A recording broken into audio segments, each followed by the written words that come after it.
기후위기 속 폭염 불평등 실태를 짚어보는 기획보도 순서입니다. 연일 이어지는 폭염 속에 고령층과 저소득층, 노후주택이 밀집한 지역은 더위에 더 취약할 수밖에 없는데요.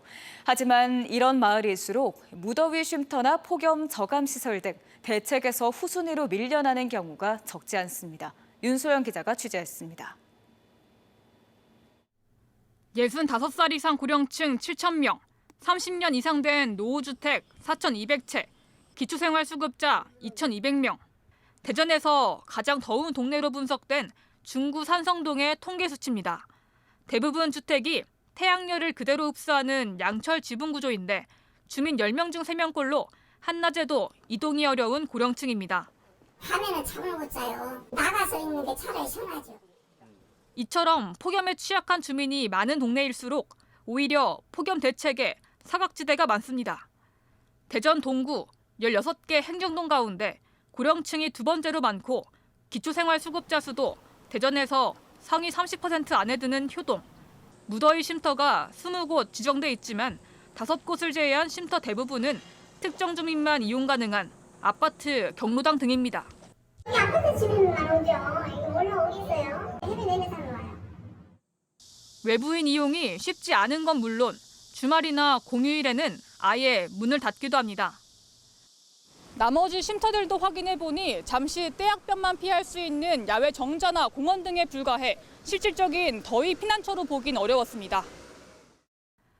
지자체 재정 형편이 상대적으로 좋은 신도심에서도 폭염 불평등은 나타납니다. 대전 유성구가 2억 원을 들여 내년에 선보일 냉난방 시스템과 건강 측정기 등을 갖춘 스마트 쉼터. 하지만 쉼터가 설치될 전민동은 폭염 취약층인 기초생활수급자 수가 200여 명으로 유성구 13개 행정동 가운데 두 번째로 적습니다.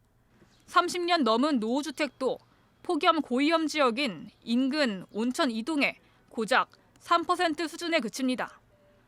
실제 폭염 취약지가 아닌 민원 건수나 유동인구 등을 기준으로 쉼터 등이 설치돼 폭염 불평등을 키우고 있다는 지적입니다.